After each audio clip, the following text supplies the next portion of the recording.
Ok, alors on va essayer de reprendre un petit peu ce qu'on a fait hier. Alors, à la demande de mon ami Bertrand Ephraim sur la vidéo, il m'a demandé d'expliquer un peu quel est le plan en fait de ce cours. Parce que effectivement, on va suivre un livre, même si on va essayer aussi peut-être de faire un peu des méditations aussi parfois, enfin s'entraîner un peu, mais si vous le voulez évidemment. Mais alors, en fait, ce, le plan, si vous voulez, on va voir plusieurs choses, des choses qui viennent les unes à la suite des autres. C'est des techniques, à la fois des concepts qui qui sont développés les uns à la suite des autres, et sur certains, on va revenir au long du texte. C'est pas une structure très carrée, hein, et pourtant c'est très complet.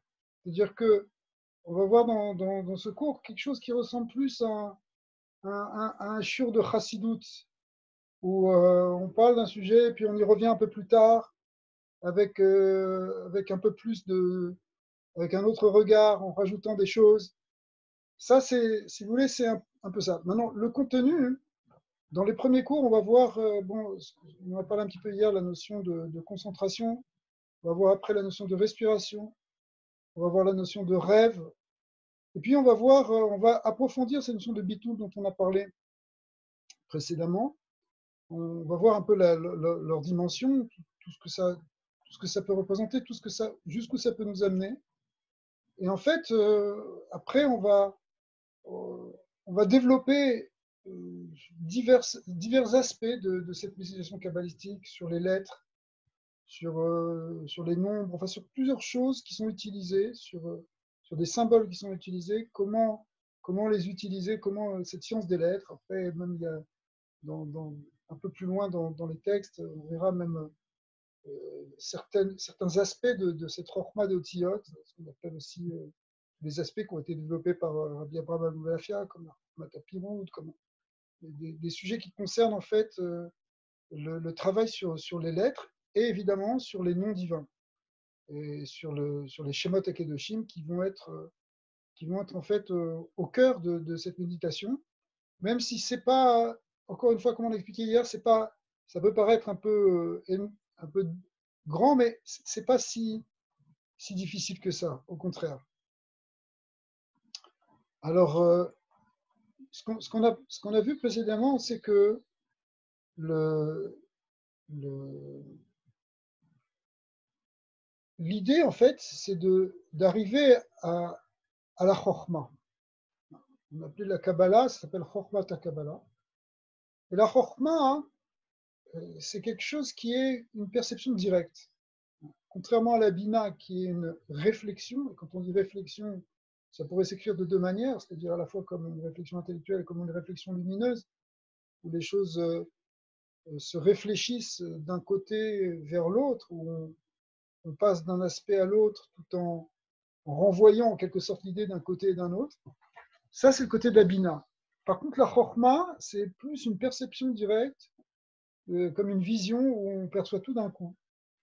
Et c'est expliqué dans le Zohar, dans le Harizal, dans le Tanya, le ramène souvent, que la séphira de Chokhmah est celle qui, qui contient la lumière du Ensof. C'est-à-dire que, bon, évidemment, il y a le Keter, mais jusque dans la Chokhmah, c'est un Keli où la lumière du Ensof se révèle d'une manière encore très forte, ce qu'on appelle aussi dans les Mamarim, on appelle ça la pnimiut de Chokhmah, c'est pnimiut de Hatik, c'est-à-dire que on atteint la pnimiut de Hatik, c'est-à-dire déjà le Ensof en fin de compte.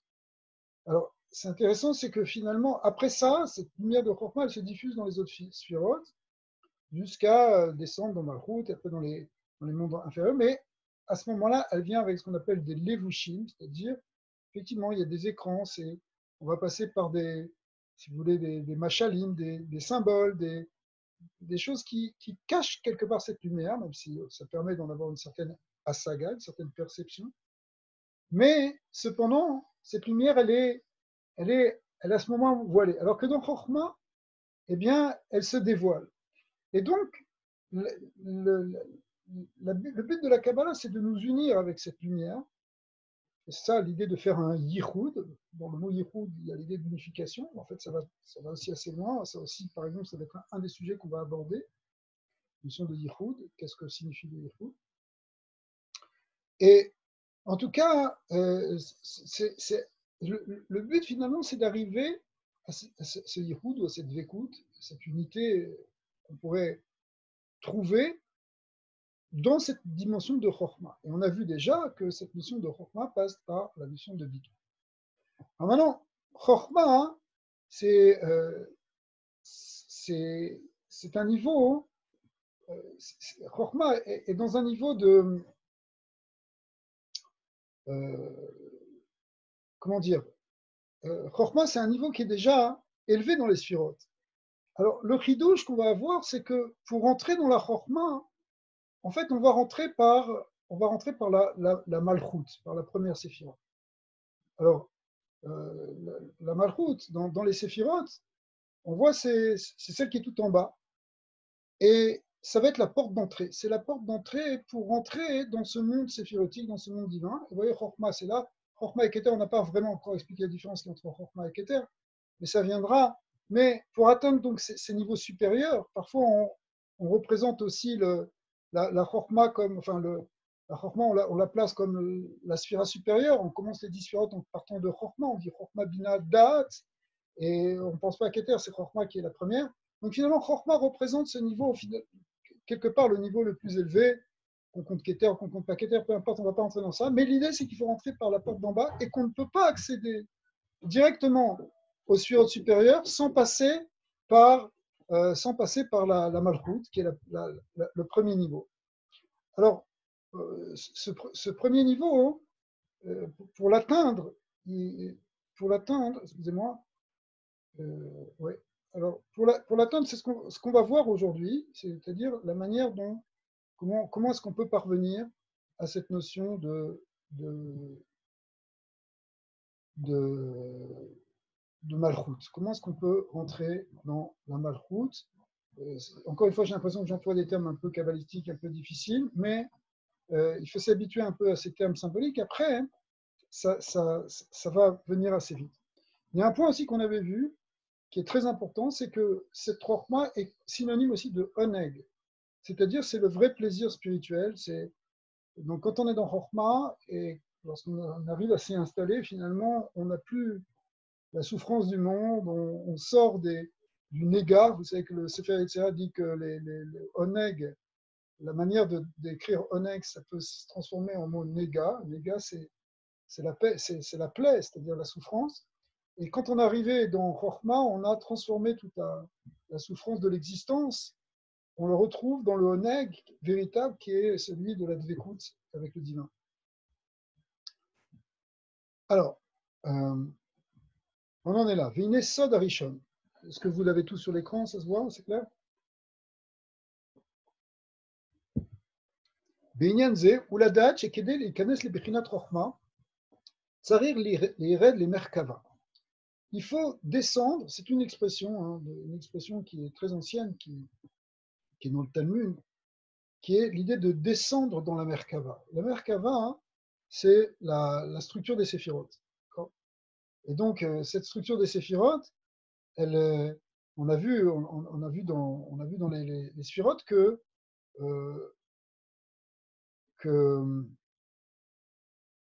est-ce que tout le monde voit le texte là maintenant ou pas? Je ne sais pas.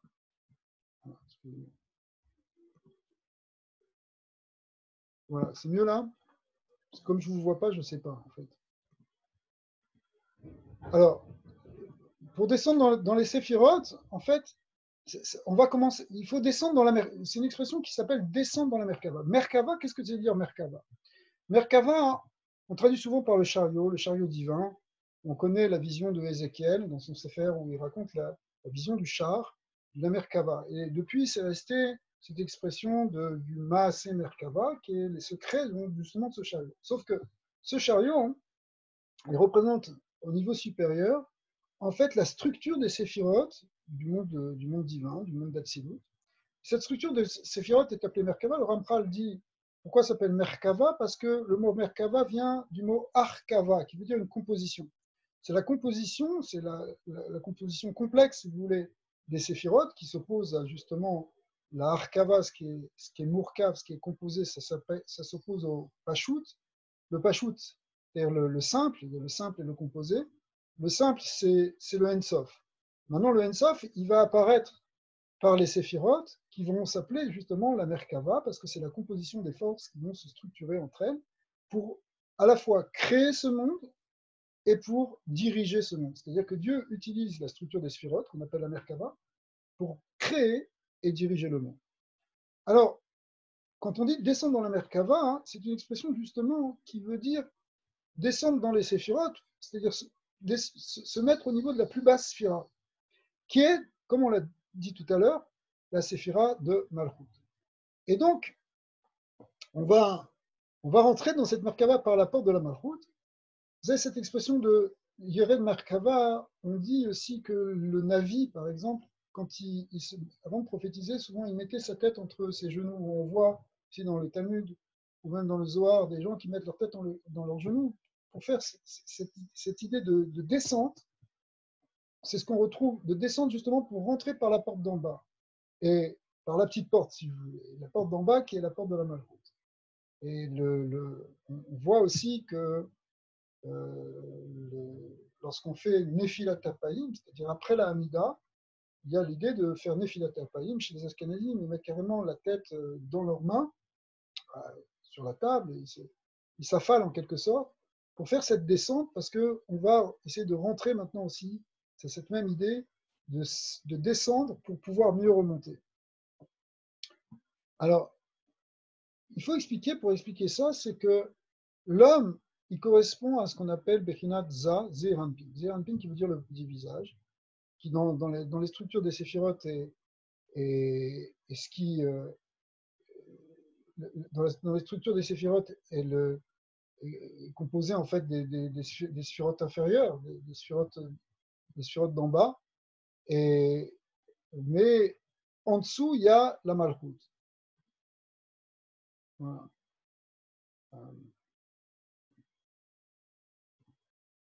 Voilà. Alors ici, je reprends les séphirotes, ce qu'on appelle les 6 sphirotes de Chesed, Vura, Tiferet, Netzar, Od et Yesod. Ces 6 sphirotes-là, on les appelle aussi, de manière générale, après c'est un peu plus complexe, on appelle ça les 6 sphirotes du Zeiranpin, du petit visage. Et l'homme, Adam, est lié avec ces 6 sphirotes-là. Si vous voulez. On dit aussi, par exemple, ça c'est l'homme, et la femme c'est Malchut. C'est une des expressions qu'on va retrouver dans le Zohar. Maintenant, étant donné que l'homme, il est dans sa nature, ces midotes-là, c'est Chesed Vura, il a ses émotions. Enfin, il faudrait expliquer pourquoi l'homme, c'est Za, en abrégeant, on disait un bien, on l'appelle Za. Eh bien, pour expliquer ça, bon, il faudrait l'expliquer si vous voulez, mais on ne va pas le dire maintenant, mais l'homme, c'est Zerampin. Et s'il veut donc rentrer par la Malchut, il faut quelque part qu'il s'abaisse. Il faut qu'on s'abaisse dans quelque chose, une forme de descente, où on va descendre vers la Malchut. Alors, chez vous, ce union de Zerampin correspond à ce qu'on appelle le Rouar. Le Rouar, c'est l'esprit, c'est le souffle, l'esprit. Ou mitartav a Merkava, et sous lui est la Merkava, Shia Malchut. Alors tout à l'heure, j'ai expliqué que les sphirotes sont composées et forment la Merkava, les 10 sphirotes forment la Merkava, mais maintenant on va aller un peu plus loin, et on va dire que c'est la Malchut qui, étant la dernière qui retient toutes les sphirotes en elle, qui est ce qu'on appelle aussi dans le Zohar le Keli, le Keli qui est le réceptacle, la Malchut, elle est le réceptacle de toutes les sphirotes. Finalement, la composition de toutes les sphirotes va se manifester dans la sphirote Malchut. C'est-à-dire que la Malchut, c'est elle qui va recevoir, qui va être le réceptacle, qui va posséder les lumières, qui va posséder toutes les lumières. Donc la composition des lumières, c'est comme l'écran sur lequel tous les projecteurs se projettent et où toutes les lumières, où toutes les couleurs se projettent pour faire un tableau. Et ça correspond à la Sphira de Malchut. C'est pourquoi la Malchut, finalement, on va l'appeler, c'est elle qu'on va appeler la Merkava, parce qu'elle va avoir toute cette composition en elle. Et du coup, lorsqu'on veut, lorsqu'on veut rentrer dans la Malchut, finalement, ça s'appelle rentrer dans la Merkava. Et il faut descendre, c'est ça les Yordé Merkava, ceux qui descendaient dans la Merkava, comme on appelait les prophètes, on les appelait les Yordé Merkava. En fait, c'est pour rentrer dans la Malchut, qu'on appelle aussi, dans le prophète Isaïe, par exemple, on appelle ça le Kissé, ou dans Ézéchiel aussi, le Kissé à Kavod, le trône de gloire, tout ça, ça fait référence à Sfirat Malchut. Ou les Maasé, Bederer Klal, Adam Shiuza, Mitkacher Rak im Bechinot Abina Asher ou Shorsho Velo Yeter. Mais en général, l'homme, il a plutôt tendance à s'attacher à la bina, si vous voulez, parce que c'est quelque chose qui est au-dessus. Au-dessus de Resek Vura Tiferet Netzah, la sphira qui vient au-dessus, c'est bina. Avant même Chorma, c'est bina. Hein, dans l'or, c'est Daniel, oui. tu as sauté un mot là. Malchut qui est ou Bechinat qui sait. Oui, c'est le Kissé. Le Kissé, c'est le trône. C'est le trône divin. C'est le trône divin. C'est la même chose. C'est pas un problème. C'est la même chose que. C'est la même chose que. On ne sait pas trop ce qu'on dit quand on dit qui sait tout ça, tu vois. Ce sont des définitions importantes. Alors, ok. Alors, si vous voulez, en fait, il faudrait développer la notion de qui c'est. Le qui c'est le trône. Mais dans un trône, si vous voulez, c'est un réceptacle. Parce que c'est ce sur quoi on s'assoit, c'est-à-dire ce sur quoi le roi s'assoit. Et ce trône, il représente, il est en même temps, si vous voulez, le symbole de la royauté. Parce que la royauté, un roi sans son trône n'est pas roi. Il ne peut pas régner tant qu'il n'est pas sur son trône, tant qu'il ne trône pas. Donc, le Kissé représente la Malchut, la force de la Malchut. Bon, mais ça, c'est quand on voit dans la Naga comment Hachem, il est le Meller. Mais ici, au niveau plus de ce domaine-là de la saga, c'est juste dit un petit peu entre parenthèses. Maintenant, il y a une autre explication qui dit que le mot Kissé, c'est que Al-Kessia, le mot Kissé, ça représente aussi ce qui est Mechassé, c'est ce qui couvre. C'est le Keli qui couvre les lumières, si vous voulez, qui est en même temps le réceptacle des lumières. Dans le mot kes, ça veut dire les chassot, ça veut dire cacher, mais en même temps contenir. Alors, de manière générale, un homme, il ne va pas tellement penser à descendre, je veux dire, dans sa démarche spirituelle, parce que bon, après, on ne parle pas de toutes les bêtises qu'on peut faire, mais dans notre démarche spirituelle, qu'est-ce qu'on cherche naturellement? On cherche plutôt à s'élever. Et s'élever, ça veut dire s'élever vers d'abord l'intelligence, vers la bina, on veut le sechel. Le sechel, c'est l'intellect, c'est ça qui va nous élever au-delà d'une condition purement matérielle, si vous voulez. C'est l'élévation spirituelle. Donc, naturellement, on ne va pas avoir tendance à chercher à descendre. C'est contre-intuitif de descendre dans la spiritualité. C'est plutôt l'idée de monter. Et pourtant, ici, il y a une idée d'être yored, les yordé Merkava. Il faut descendre dans la Merkava qui est la Sfirat Malchut. Et ça, si vous voulez, c'est ça le ridouche, contrairement à, si vous voulez, si on se limitait à une forme de philosophie, si la Kabbalah c'était de la philosophie, si c'était simplement de réflexion intellectuelle, il n'y aurait pas une idée de descendre, il y aurait une idée éventuellement, et même surtout de monter. Ça ne veut pas dire que on ne va pas chercher aussi la bina, on ne va pas chercher à s'élever, on ne va pas réfléchir.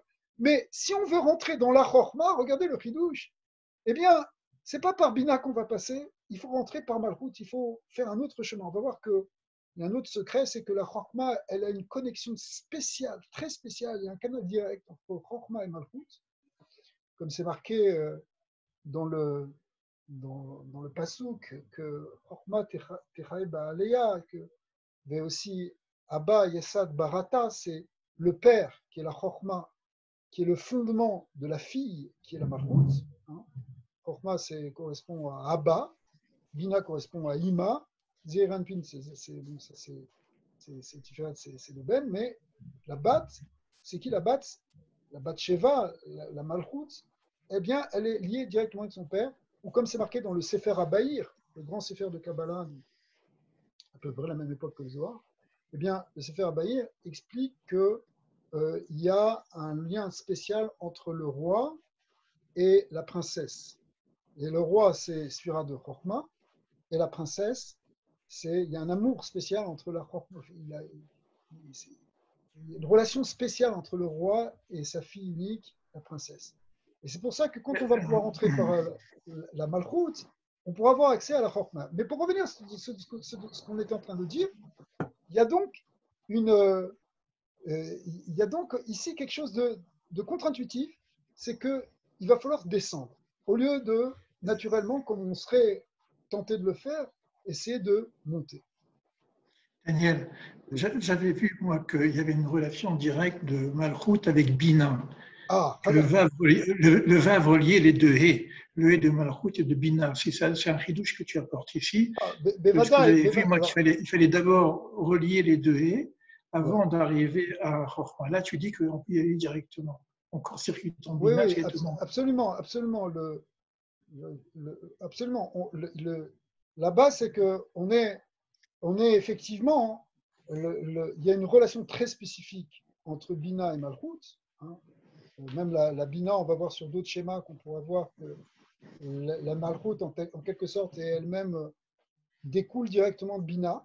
Mais ce que va expliquer le Harizal, c'est que Bechitzoniut, extérieurement, il y a un lien entre la mère et la fille, entre la Bina et la Malchut, mais intérieurement, à un niveau plus profond, et c'est ça qui nous intéresse maintenant, c'est cette idée de Pniniut, c'est la Chokhmah qui est derrière la Malchut, c'est elle qui fonde la Malchut. C'est vrai que la Bina, c'est par exemple, dans la Kabbalah du Harizal, c'est les Bina s'appelle Ima, Ima qui veut dire la mère, et c'est elle qui va faire sortir ce qu'on appelle les partsoufim de Léa et Rachel, qui sont les deux aspects de la Malchut, les deux visages de la Malchut, qui s'appellent Léa et qui s'appellent Rachel. On ne parle pas ici maintenant des Imaot, on parle de partsoufim, c'est-à-dire de structures séphirotiques. C'est elle qui les fait sortir. Mais à l'intérieur, elles sont éclairées par ce qu'on appelle le Yesod Abba, c'est-à-dire la lumière de Chokhmah, elle rentre dans Malchut. Par exemple, Mais est-ce qu'on peut faire l'économie de l'extérieur? non, non, on ne fait pas l'économie de l'extérieur. On ne va pas faire l'économie de la Bina. On va voir aussi que la Bina elle a toute sa place dans le spirituel. Il ne s'agit pas de ça. Il s'agit pas de ça. Mais dans la méditation telle qu'on veut l'envisager ici, notre but, c'est pas Bina. Bien qu'on va voir que ça va être rentré aussi. La Bonenout, on en a parlé un petit peu hier. Il y a aussi la Bonenout qui veut dire méditation au sens propre du terme. Elle va intervenir avec la fonction de Bina. Mais ce qu'on voudrait ici, maintenant, dans la démarche kabbalistique pure, si tu veux, quand je dis pure, ça ne veut rien dire, parce que tout le texte qu'on va voir, il est énormément fondé sur l'approche chassidique. Mais dans une approche ésotérique, on va dire, où on cherche l'intérieur des choses, eh bien, on va essayer il va y avoir un chidouche ici, c'est qu'il va y avoir une descente. Et regardez, on va mettre des mots maintenant sur ce que ça signifie. Ce que signifie. Alors, ah ouais, c'est ça. Ce que signifie maintenant euh, descendre dans la malchoute. Alors, l'homme a une tendance à rentrer donc dans la bina qui correspond à son shoresh, le yeter, et il s'arrête là. Le vrai problème, c'est pas d'accéder à la bina, c'est de s'arrêter là, si tu veux. De se limiter à une forme simplement intellectuelle de la spiritualité. Aval qu'aider les scott, les kanes, les chorma, sari raza la redet kodem les malchut. Donc, il faut effectivement que Zéranpin, qui correspond à l'homme, descende dans Malchut, ou Misham Ya'ale les Chorma, et par là, il va remonter à Chorma.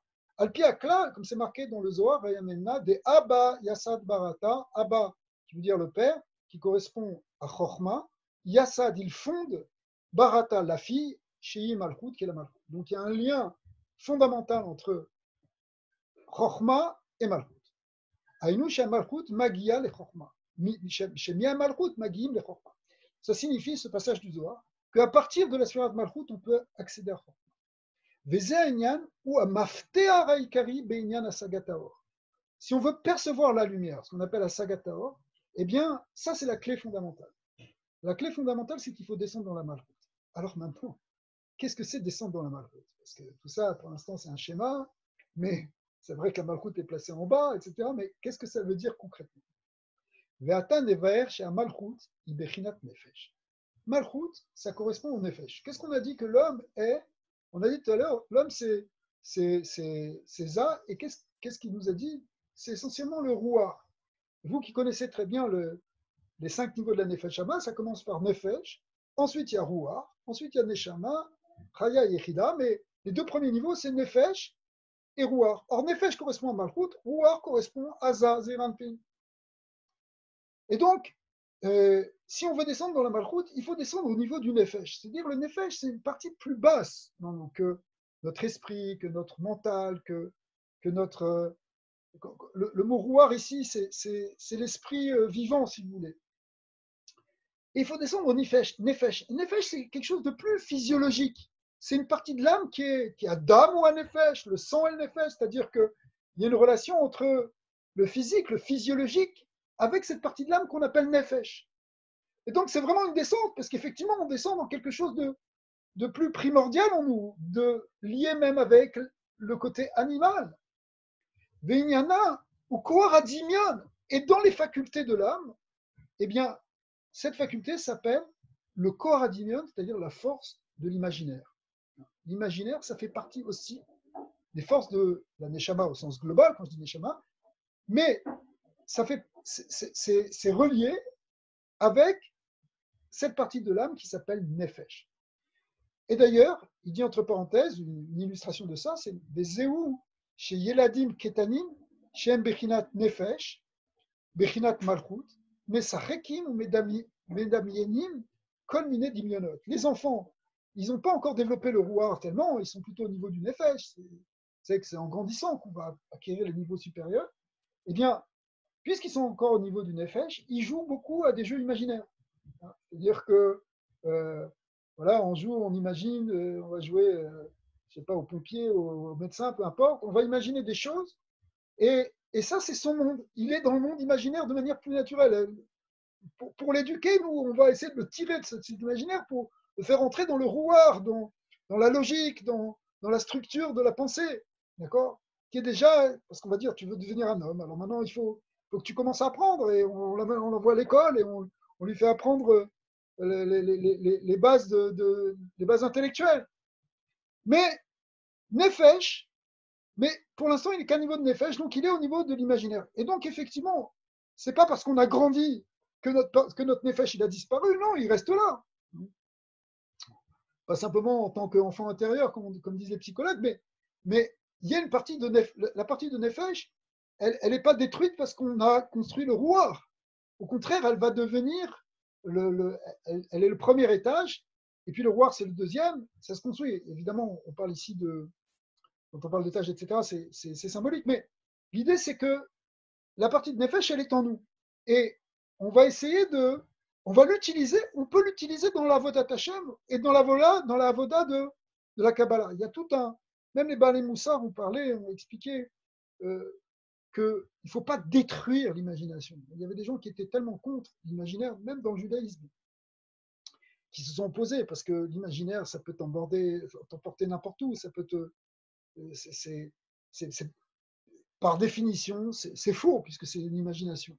C'est l'imagination, à part ceux qui disaient l'imagination au pouvoir. Mais normalement, beaucoup se sont opposés contre la force de l'imaginaire. Cependant, dans un niveau rouhani, un niveau de la Kabbalah, au contraire, on peut l'utiliser. Je disais aussi les Baalei Moussar parce que il y a des textes, par exemple, je me rappelle d'un texte de Rav Wolbe, qui était un grand maître qui vivait il y a quelques années de la Chita du Moussa, où il expliquait que, par exemple, quand on va arriver à Shavuot, là, on va lire les 10 commandements, eh bien, il faut faire un travail avec l'imagination pour essayer de rentrer au maximum dans le texte, mais de l'imaginer, d'imaginer qu'on est au Har Sinaï, qu'on entend les colottes, qu'on entend le peuple qui est autour de nous, qu'on vive, qu'on s'imagine, qu'on s'imagine être au Har Sinaï. Et là-bas, il expliquait que quand on va imaginer tout ça, eh bien, ça va augmenter notre Yirat Shamayim, ça va augmenter notre désir de recevoir la Torah. Donc, on peut utiliser l'imagination dans la Avodat Hashem au sens simple du terme, mais ici, dans la Avodat Kabbalah. Alors, c'est presque inévitable. C'est-à-dire que si on n'est pas capable de contrôler notre imagination et de l'utiliser à bon escient, on va avoir du mal à voir et à percevoir. Sauf qu'évidemment, bon, il va dire les limites de l'imagination et peut-être même les dangers, mais en tout cas, il faut descendre à ce niveau-là.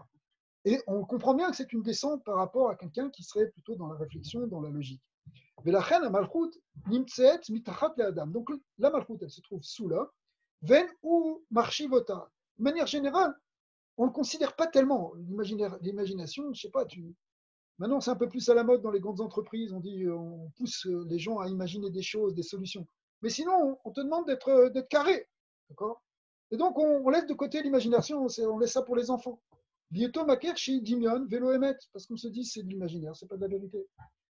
Aval, en réalité, Efchar, les Shtamesh basé à Truna, on peut utiliser cette fonction, cette qualité qu'on a, les Inyane à Kedusha, pour la Kedusha, ou les Agia, les Oneg à Rouhani, et pour arriver à ce plaisir, c'est-à-dire la Chorma, Shen I Dimion et la Oneg Amiti. Et là, quand on arrive dans Chorma, c'est plus du Dimion, c'est du réel.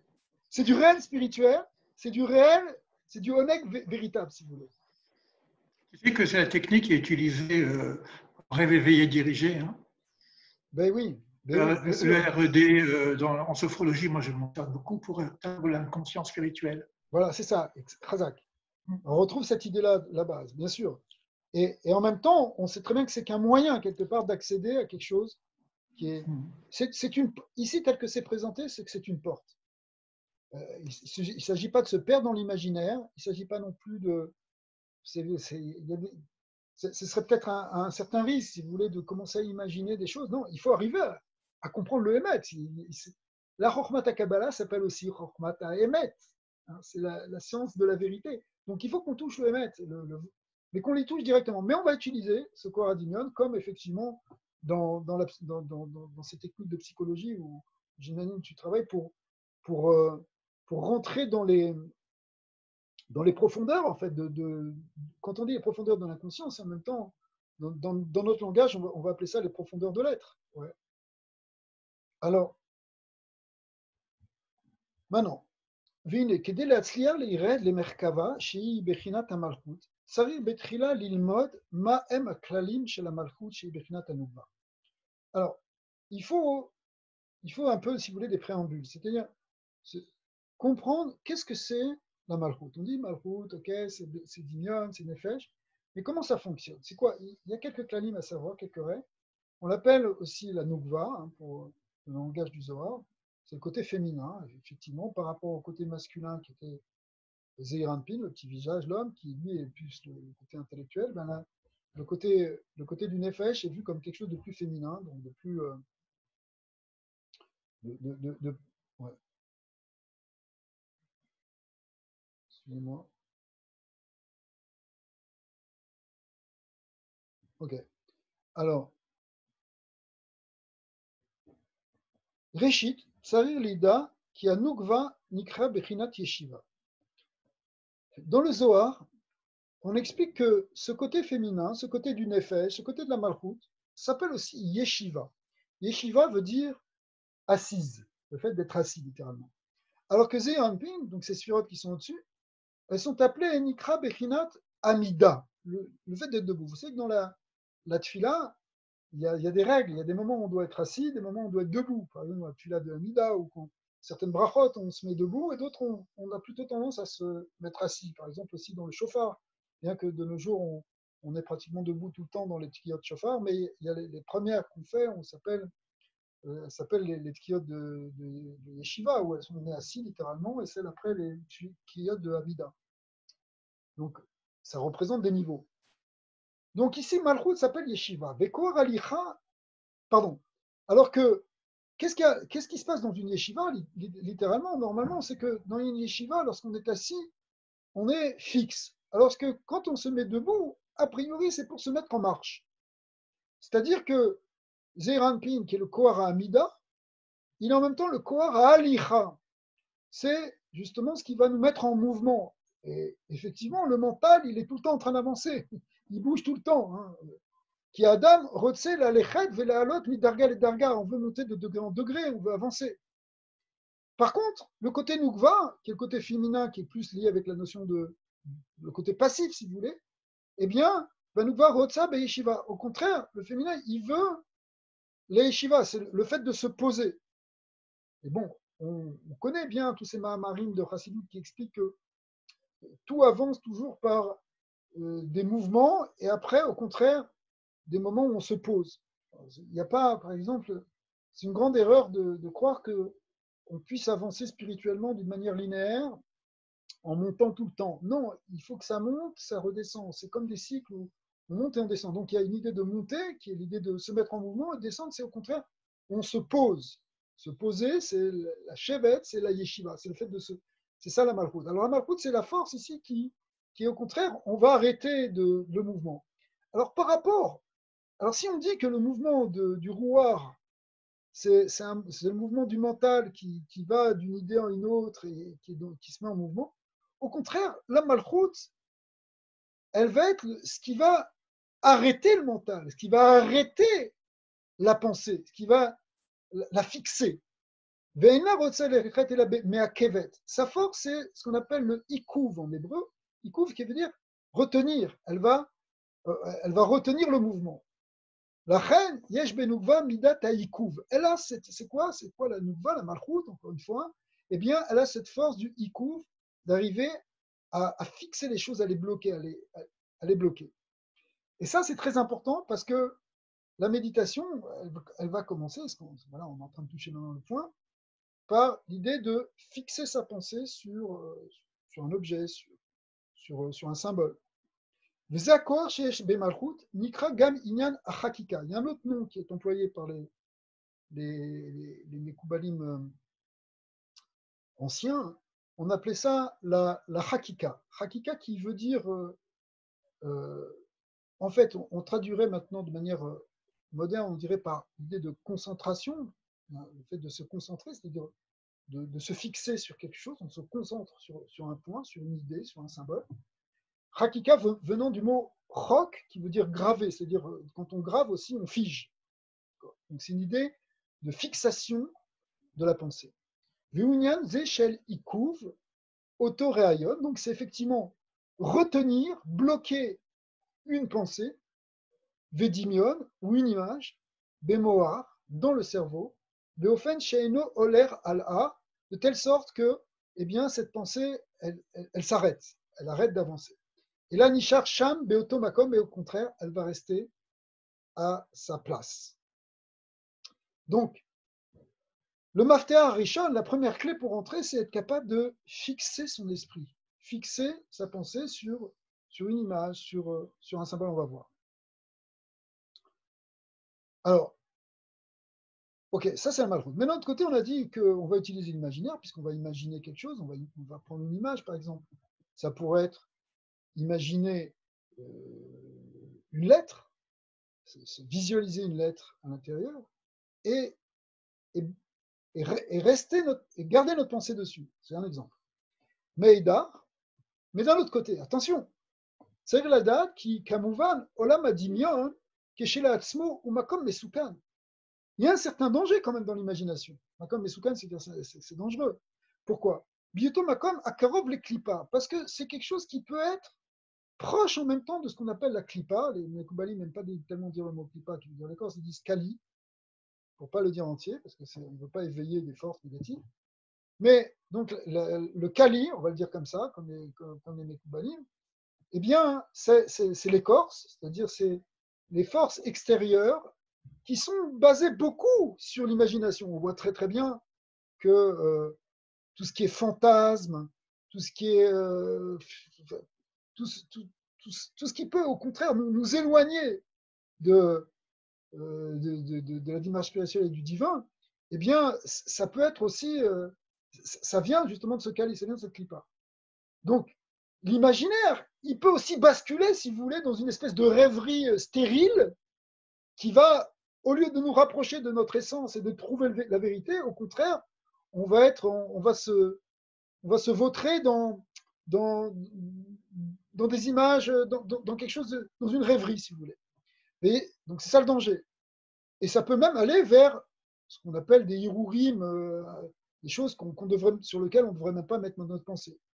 Veshgam dimionot, chez Enam Tovim. Effectivement, il y en a certains même qui ne sont pas bons. On peut commencer à imaginer, bon, tout.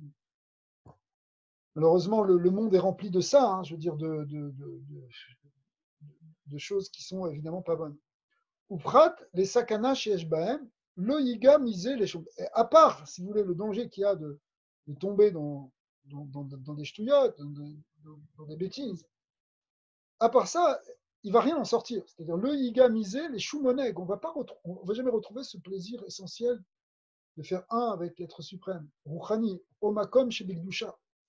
Ça ne va pas t'amener dans quelque chose de Gdusha. Donc si tu laisses vagabonder, on pourrait dire de manière libre, ton imaginaire, c'est pas sûr que ça va t'amener dans la Gdusha. Pour ne pas dire pire. Alors, pour autant, ça ne veut pas dire qu'on va faire fi de l'imaginaire, puisqu'au contraire, on veut l'utiliser. C'est pour ça aussi, si vous voulez, que beaucoup de gens ont dit non, n'utilisez pas l'imagination, il faut contrôler la pensée uniquement par l'intellect. On va utiliser l'imaginaire dans la Kabbalah. Al-Kol Panim, Amechaven Ayodea Leishtamesh B'Marshavotav. Amechaven, ça veut dire quelqu'un qui a des kavanot, mais c'est un grand mot, mais ça veut dire celui justement qui va commencer à utiliser son sechel dans un sens spirituel, et qui sait utiliser ses pensées à l'aider chez Mishtamesh Bekwar Dimon en utilisant le dimion, encore une fois l'imaginaire. Venishar Bebichinat Rakika, qui est capable de se fixer, Ainu Bereayon Echad, il est capable de se fixer dans une idée. Valiedeze Naase Merkava le Ashrat Elokut, et grâce à cela, ça va devenir en fait.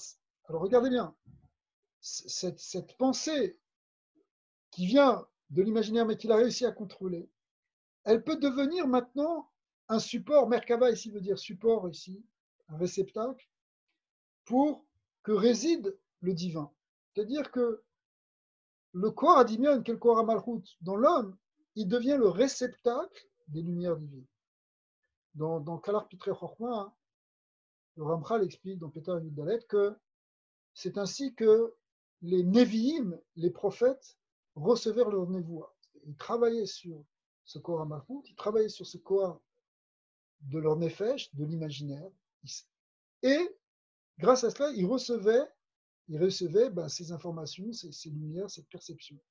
Alors, on va voir, là-bas, il explique exactement comment ça fonctionne. D'ailleurs, il y a d'autres manières de voir par le Ramchal, mais c'est essentiel ce que dit le Ramchal là-bas, mais c'est que tout ce qu'on peut retenir maintenant, c'est que l'imaginaire va devenir maintenant le réceptacle pour recevoir ces vérités.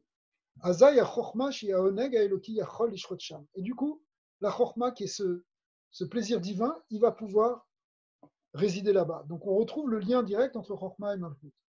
Al-Bechinat Merkava, sur cette Merkava qui est la malchut. Mais kol ze ha'inyan na'aseh al yedei shematril lachashov dimyonot shel kedusha. C'est quoi l'idée? C'est quoi le principe?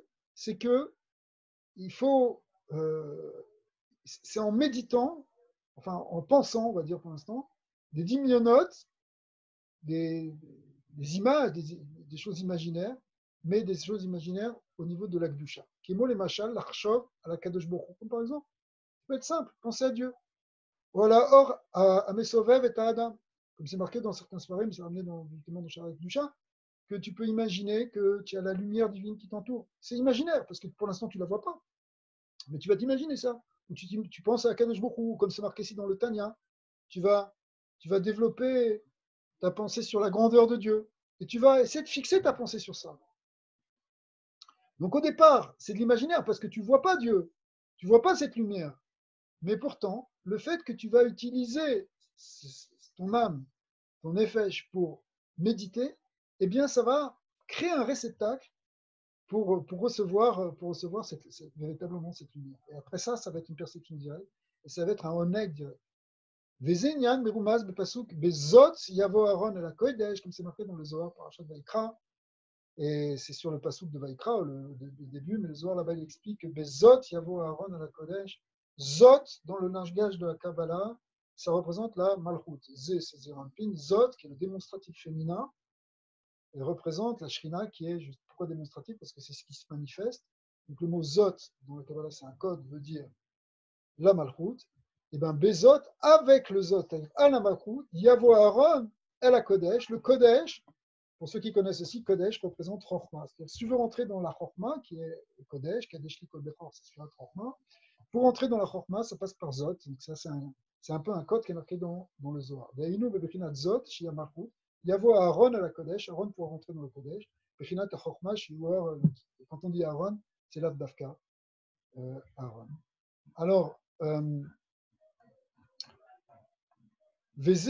ולכן, כל הכוונות של רבנו אריזל, שאנו מכוונים, צריכים על כל פנים להיות בתחילה באופן של חקיקה ודמיון כנ"ל. Donc maintenant, si on veut rentrer dans les kavanotes du Arizal, même les kavanotes simples, par exemple, je ne sais pas que quand on dit Amen, c'est le Shilouf, c'est-à-dire la composition de Yud Kevavke et du Shem Adnout, kavanah du Arizal. Eh bien, pour rentrer ça, bon, on peut avoir cette kavanah et se dire, voilà, c'est Shem, c'est tel Shem, et je me souviens de tel Shem. Mais si on veut que cette kavanah elle soit une vraie kavanah, si vous voulez, il faut qu'on puisse rentrer déjà dans l'imaginaire, d'imaginer qu'est-ce que c'est Yud Kevavke, méditer sur ce nom Yud Kevavke, ce nom Adnout. Vezeh aderer shel bechinat hachakika. Et ça, c'est la chakika. C'est-à-dire cette concentration, il y a derer arishona veshlav arishon shel avodat hakavanot.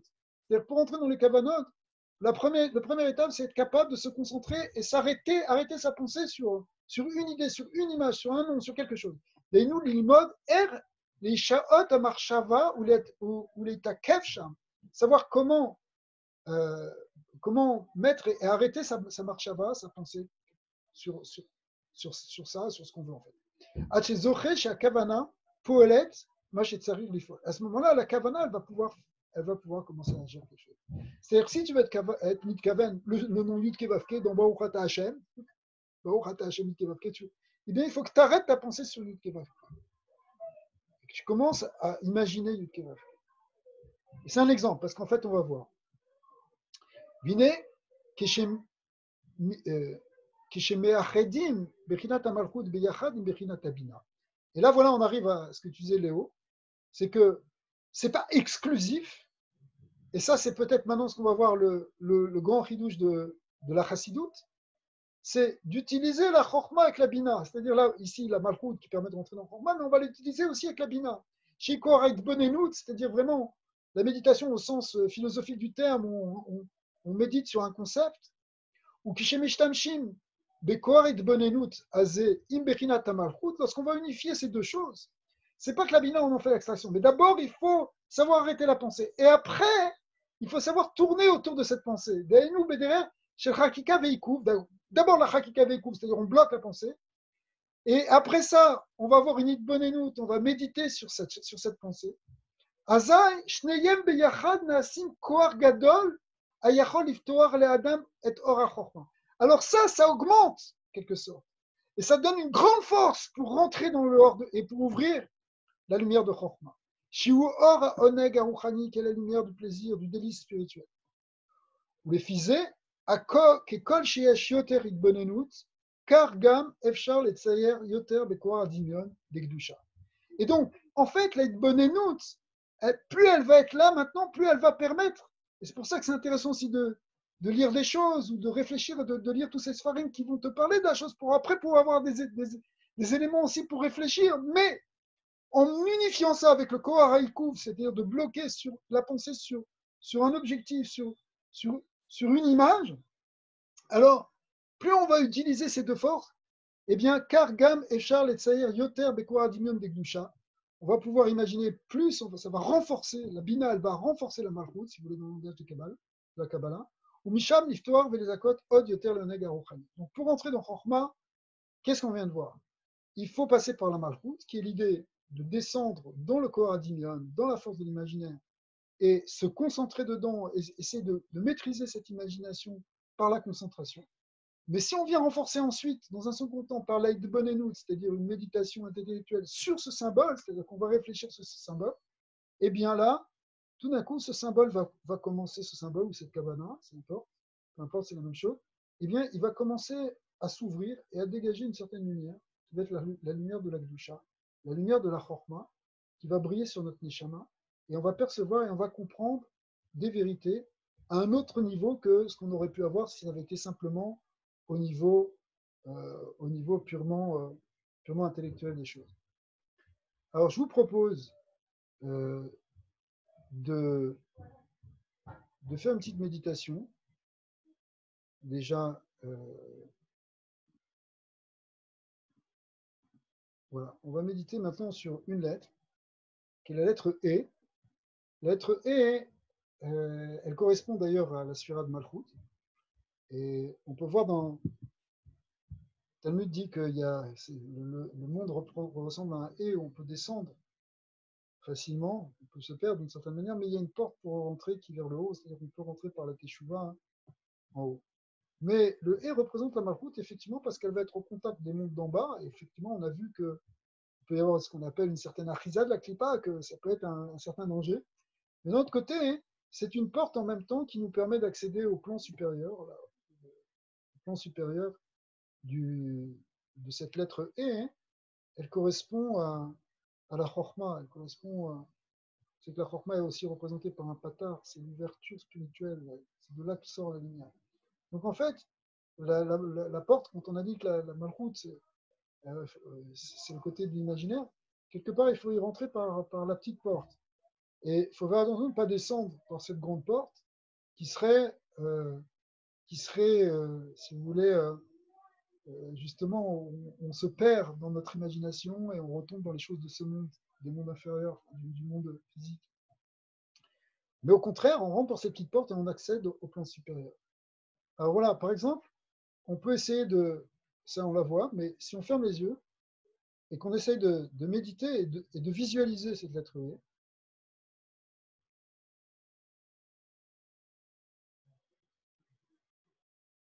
il faut essayer d'essayer de la voir comme de se la représenter. On peut la voir dans sa forme. Et même si notre imagination a tendance à nous sortir toujours, on n'arrive pas à se fixer. En s'entraînant un petit peu, on arrive à se fixer et à un moment, on arrive à la visualiser. C'est-à-dire comme si, de même que si j'ouvre les yeux, je vais la visualiser ici sur cet écran, eh bien, en fermant les yeux, je devrais être capable à un moment de la visualiser sur mon écran mental. Et lorsque je vais la visualiser, c'est pas toujours évident parce que notre esprit est parfois agité. Mais si on arrive à bloquer, on va voir la semaine prochaine, on va voir que la respiration peut nous aider à ça. Lorsqu'on arrive à visualiser bien ce et, alors ce et peut commencer à nous parler. Surtout si on commence en même temps, une fois qu'on le voit, à réfléchir, ça veut dire faire rentrer la bina, la hitbonenut, sur ce qu'on a appris sur cette lettre E, par exemple les quelques idées qu'on vient de partager sur l'idée de la porte d'en haut et la porte d'en bas. Et on va penser à cette lettre E, tout en la visualisant, tout en restant fixé sur son image. C'est ça la force de l'imaginaire qui est, si vous voulez, qui est contrôlée. Eh bien, à ce moment-là, cette lettre E, elle peut nous donner des enseignements. Elle peut nous inspirer, elle peut nous faire comprendre des choses. On peut avoir même des réponses. Alors, bon, là c'est quelque chose qu'on fait en 5 minutes, mais vous pouvez faire ça tranquillement. Vous êtes seul, chez vous, faire cet exercice-là. Moi, je vous suggère de prendre, voilà, par exemple, la lettre E, puisqu'on a parlé d'un Malchut et le E représente la Malchut. Si vous voulez prendre la lettre Yud qui représente la Chokhmah, vous pouvez le faire aussi. Mais essayez déjà de s'entraîner pour la visualiser. Et vous allez voir que, au bout d'un moment, si on y arrive, cette lettre elle peut faire jaillir de la lumière, et on peut avoir même une vision de la lumière. Mais cette lumière, c'est une lumière rouhani qui contient un secret, qui contient une connaissance. Et là, si vous voulez, on touche l'essence de ce que c'est que la Kabbalah, la démarche de la Kabbalah. Tout le reste, c'est du théorique. Le but, c'est d'arriver à cette relation directe avec la lumière. Et c'est ça ce qu'on a appelé la lumière du Honeg, la lumière de la Chokhmah. Alors voilà, ça c'est ce que je vous propose maintenant. En fait, c'est certain que l'essentiel dans ce cours, c'est un cours, c'est d'arriver à la pratique. C'est-à-dire qu'on arrive enfin, si on le veut évidemment, mais c'est ça, si vous voulez, ce Derer HaYichud, le livre qu'on est en train d'étudier, il est pour nous amener, alors ça c'est une technique, après on va en voir d'autres, on va voir d'autres aspects, mais ça c'est la première chose, si vous voulez. Donc ce qu'on a vu, c'est qu'il faut arriver à se concentrer, c'est ça la malchoute, et éventuellement faire ajouter la pensée qui est la bina. Alors, Bezat Hashem, on va essayer de reprendre la semaine prochaine, mardi et mercredi. C'est bien, comme disait Léo, de faire 2 jours de suite. Ça permet d'être concentré. Maintenant, faire plus que ça par semaine, je pense que ça peut être un peu trop après. Donc, bien de choses. Moi, j'utilise avant de passer à la visualisation, je travaille beaucoup sur le souffle avant. Voilà. Alors, c'est le point le plus facile en termes de concentration. Voilà, exactement. Donc ça va être l'objet des 2 prochains cours. Ça va être le rouar, et on va voir effectivement que ça peut beaucoup aider, que le rouar est plus accessible parce que c'est quelque chose déjà de plus physique. Donc c'est plus facile. Donc on va voir cette notion de respiration et je suis sûr que tu vas nous enseigner quelque chose par rapport à ça. La base. D'ailleurs, toutes les méditations extrême-orientales passent par le souffle. Ouais. Commence par le souffle. Ouais. Et la visualisation, on l'a fait après. Ouais. Mais là, l'idée, c'était... Il faut relier par rapport à ce que tu as dit, tu vois. Parce que si c'est simplement la concentration, tu prends ce qui est le plus facile. Ouais. L'image est beaucoup plus difficile. Tu vois, mais une fois que tu as fait un nettoyage avec la concentration, c'est là, inspire, expire, inspire, expire. Hein, ouais. Simplement. Alors, c'est ça, on va voir comment les Mekoubalim utilisent ça aussi. Ouais, c'est intéressant. C'est génial ce cours. Hein. Ouais, Hachem, ça change un peu. C'est super. Non, c'est marrant parce que bon, c'est des trucs que je pratique, quoi, que je vis. Bon, je ne sais pas. Voilà. Tout ça. Je retrouve la psychologie, je trouve beaucoup de choses. Quoi. Ben, bien sûr. Mais toute la logothérapie, c'est justement d'accéder à. Ça peut être la chorma, hein, parce que quand Victor Frankl disait l'inconscient spirituel, c'est pratiquement la même chose. Hein. C'est le Dieu inconscient. Quoi. Ouais. Donc, et on utilise des techniques de sophroanalyse, de rêve dirigé, de Doswell, qui est hyper puissant, tu vois. Mm-hmm. Tout en psychologie, à chaque fois que je travaille sur n'importe quel problème, je passe par là, quoi. Mm-hmm. Et tu as des réponses assez rapides. C'est plus le mental qui décide, qui réfléchit, tu vois. Et est-ce que c'est possible que ça serait aussi un état hypnotique? C'est un état de conscience modifié, hein, mais l'hypnose va trop loin dans l'état de conscience modifié, c'est-à-dire qu'on perd la conscience. Alors que le rêve éveillé dirigé, l'hypnose ericksonienne, si on regarde l'hypnose ericksonienne, ça tient, ça marche. Mais si c'est l'hypnose pure, on est dans un état second. Et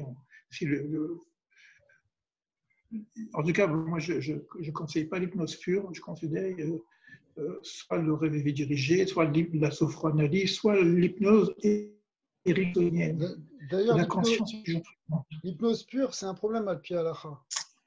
D'après l'halacha, on n'a pas le droit de faire de l'hypnose, même les gens qui font les hypnotiseurs, enfin les magiciens, tout ça, c'est un grand problème de Achizat Einaim. C'est-à-dire que justement, le Kohar Adimion là-bas, il est utilisé. Oui, c'est parce que c'est du spectacle.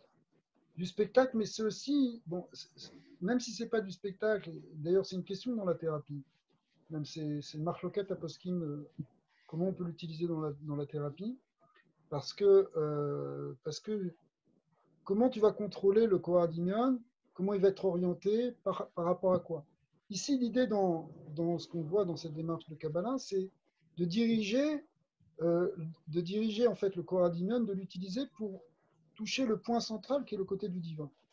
C'est-à-dire qu'on cherche vraiment l'essence divine, on cherche la lumière divine qui est derrière toute la réalité, mais on va l'utiliser pour retrouver. Alors que dans le contrôle, quand quelqu'un vous hypnotise, évidemment c'est un peu différent dans l'hypnose érectionnelle, mais quand quelqu'un vous hypnotise, vous perdez votre conscience, mais il y a des forces psychiques qui peuvent venir de celui qui s'occupe de vous, qui sont là et qui peuvent aller dans un sens ou dans un autre, et c'est un gros problème.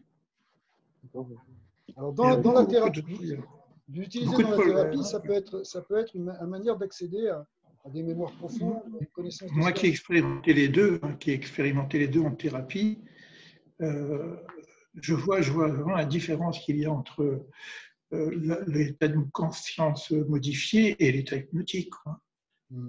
Et les résultats, si tu veux, sont un peu magiques quand c'est de l'hypnose pure, mais ça ne tient pas. Exact. Ça ne tient pas longtemps. Et en plus, il peut y avoir des réactions hautes. C'est-à-dire que comme je n'ai pas touché les causes, je n'ai pas fait un travail de fond, donc moi j'ai un symptôme. Évidemment, par l'hypnose, je peux enlever le symptôme, mais je n'ai pas enlevé la cause. Donc la cause devait se trouver une autre sortie.